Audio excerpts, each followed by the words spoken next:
शिमला की ढलती शाम। धुंध धीरे धीरे पहाड़ियों से उतर रही थी।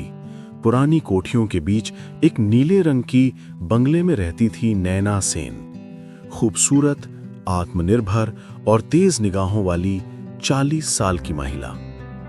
उनके पति कर्नल अरिंदम सेन 6 साल पहले सरहद पर शहीद हो गए थे। वो अब अकेली रहती थी, लेकिन उस अकेलेपन में भी एक गरिमा थी, एक शांति। हर शाम 5 बजे वो 2 कप चाय बनाती, एक अपने लिए और एक अरिंदम के लिए। कप सामने रखकर धीरे से कहती, अब भी गर्म है अरिंदम, जैसे तुम्हें पसंद था। उसी वक्त दरवाजे पर दस्तक हुई। नैना ने दरवाजा खोला। सामने एक आदमी खड़ा था, अर्जुन, लगभग 35 वर्ष का, सादे कपड़ों में, आंखों में अजीब सी गहराई। नमस्ते, मैं अर्जुन हूं, उसने मुस्कुराकर कहा। मैं कर्नल अरिंदम सेन को जानता था, उनके साथ फौज में था। नैना ठिठक गई। सालों बाद किसी ने उनके पति का नाम लिया था। सच में? तुम अरिंदम को जानते थे? हां, अर्जुन ने कहा। वो मेरे सीनियर थे। हर शाम कहते थे, मेरी नैना की चाय जैसी कोई नहीं बना सकता। नैना की आंखों में हल्की मुस्कान आ गई। अब भी वही तारीफें सुनने को मिलती हैं।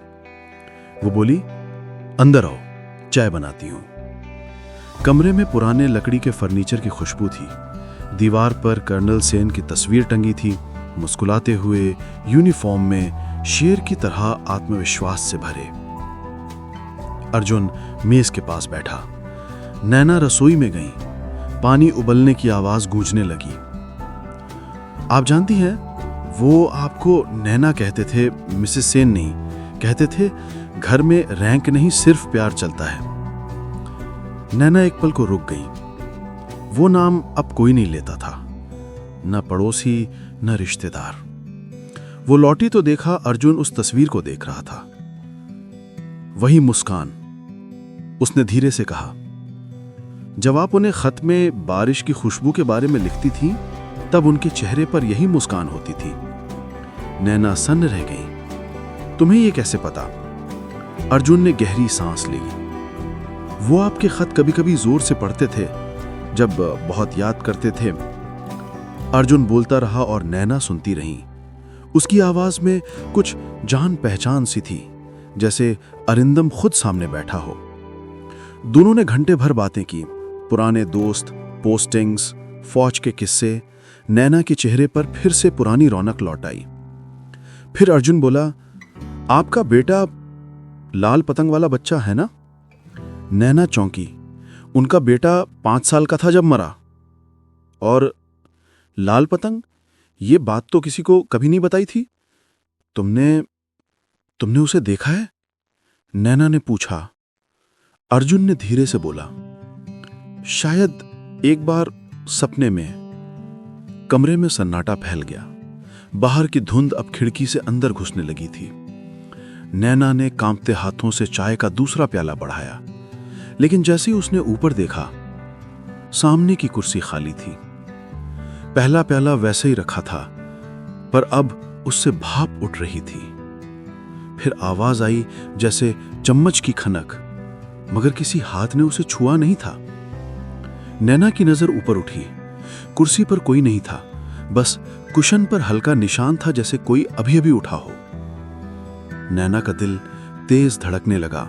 वो खिड़की की तरफ मुड़ी और शीशे में देखा, मेज पर 2 लोग बैठे हैं। एक वो खुद और दूसरा कर्नल अरिंदम सेन, वर्दी में, मुस्कुराते हुए, जैसे अपने पुराने दिनों में। वो हांफती हुई पलटी। कुर्सी फिर खाली थी। एक धीमी आवाज कमरे में गूंजी, थैंक यू नैना, चाय के लिए। नैना की उंगलियां मेज के किनारे कस गईं। हवा चली, उसी खुशबू के साथ जो अरिंदम की पाइप से आती थी। उसकी आंखें नम हो गईं। तुम हमेशा चाय के लिए लौट ही आते थे। घड़ी ने 6 बजाए। कमरे में हल्की अंधेरी थी।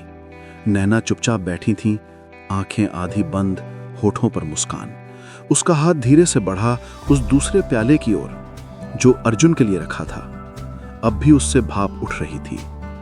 तभी बाहर से एक पड़ोसी गुजर रहा था। उसने खिड़की से देखा, नैना मेज पर बैठी हैं, 2 प्यालों के साथ, पूरी तरह से सुन्न। वो दरवाजा खटखटाता है, नाम पुकारता है, कोई जवाब नहीं। जब लोग दरवाजा तोड़कर अंदर पहुंचे, नैना उसी कुर्सी पर थीं, शांत, चेहरे पर सुकून। उनकी धड़कन रुक चुकी थी, पर दोनों प्यालों में चाय अब भी गर्म थी।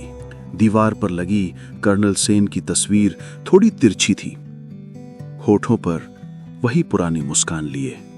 दोस्तों, अगर आपको ये कहानी पसंद आई है तो इस वीडियो को लाइक करें और चैनल को सब्सक्राइब जरूर करें।